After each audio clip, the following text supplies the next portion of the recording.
সেখানে প্রধানমন্ত্রী যাবেন, ভুয়া ভুয়া স্লোগান দিবেন।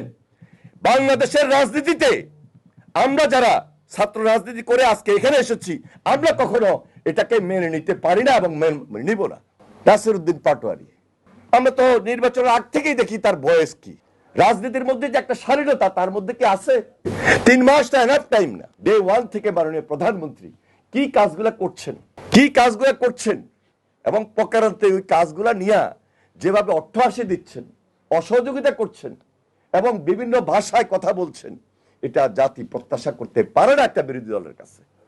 আমরা ছাত্র রাজনীতি করেছি, আজকে ছাত্র রাজনীতি করি নাই।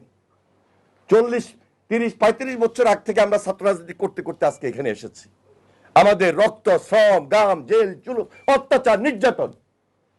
আমাদের মাননীয় প্রধানমন্ত্রী যারা তারেক রহমান নির্বাসিত জীবনে ছিলেন, সেখান থেকে আমাদেরকে গাইড করেছেন, সকল রাজনৈতিক দলকে একত্রিত করেছেন, দেশের মানুষকে একত্রিত করে আজকে এই ধারাবাহিকতা আমরা দেশ পরিচালনা করছি।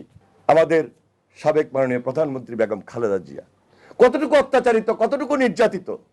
28শে অক্টোবর কে কোথায় ছিলেন আমরা জানি না, আমরা দেখি নাই। আমরা তো সেদিন জেলখানায় ছিলাম।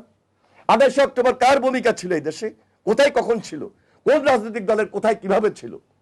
আজকে নতুন একটা মব সৃষ্টি করে, নতুন একটা দাবি দাওয়া নিয়ে, যে দাবি দেওয়ার ভাষা ভিন্ন হইতে পারে, দাবি দেওয়ার ভাষার মধ্যেও তো আমার শালীনতা থাকতে হবে। সেখানে প্রধানমন্ত্রী যাবেন, ভুয়া ভুয়া স্লোগান দিবেন। বাংলাদেশের রাজনীতিতে আমরা যারা ছাত্র রাজনীতি করে আজকে এখানে এসেছি, আমরা কখনো এটাকে মেনে নিতে পারি না এবং মেনে নিব না। কারণ রাজনীতির গতিতে চলবে, রাজনীতির মধ্যেও শালীনতা থাকবে, রাজনীতির মধ্যে তো শৃঙ্খলা থাকবে। অশালীন এগুলা তো আমাদেরকে হিসাব নিকাশ আনতে হবে। আমরা দেখলাম গতকালকে ঝিনাইদহে গেলেন নাসির উদ্দিন পাটোয়ারি।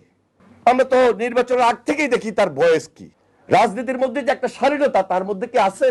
রাজনীতির মধ্যে যে একটা শৃঙ্খলা, রাজনীতির মধ্যে যে একটা শালীনতা, তার বক্তব্যের মধ্যে তো আমরা খুঁজে পাই নাই। এমন এমন কথা বলেন, যিনি প্রধানমন্ত্রীকে নিয়ে কথা বলেন, প্রধানমন্ত্রীর পরিবার নিয়ে কথা বলেন, এবং সেখানে অস্ত্রশস্ত্র নিয়ে ঝিনাইদহে গিয়েছেন। কাদেরকে নিয়ে গিয়েছেন? যারা একসময় এই দেশের ছাত্র রাজনীতিকে কলঙ্কিত করেছিল, যারা একসময় এই দেশের ছাত্র রাজনীতির ভাবমূর্তিকে নষ্ট করেছিল, কালিমা লেপন করেছিল। আজকে যারা বিরোধী দলে আছেন, তাদের ছাত্র সংগঠনের ভূমিকা সম্পর্কে আমাদের ধারণা নাই। আমরা ঢাকা বিশ্ববিদ্যালয়, চট্টগ্রাম বিশ্ববিদ্যালয়, রাজশাহী বিশ্ববিদ্যালয় আমরা দেখি নাই। আজকে তারা প্রকারান্তে ভালো ব্যবহার দেখাচ্ছেন। প্রকৃতপক্ষে ভিতরে কি তাদের ভালো ব্যবহার? এটাও তো জাতিকে বিশ্লেষণ করতে হবে, চিন্তা করতে হবে। সেজন্য এখনো বলছি, সময় আছে, অনেক লম্বা সময়। এই সময় আমাদেরকে পাড়ি দিতে হবে, আমাদেরকে নদী বাঁচাতে হবে, দেশ বাঁচাতে হবে।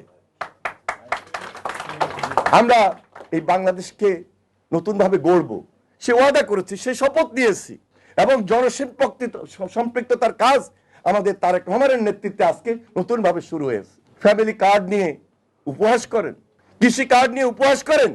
সুতরাং এগুলো চিন্তা করতে হবে। দেশের জন্য তারেক রহমান কাজ করছেন।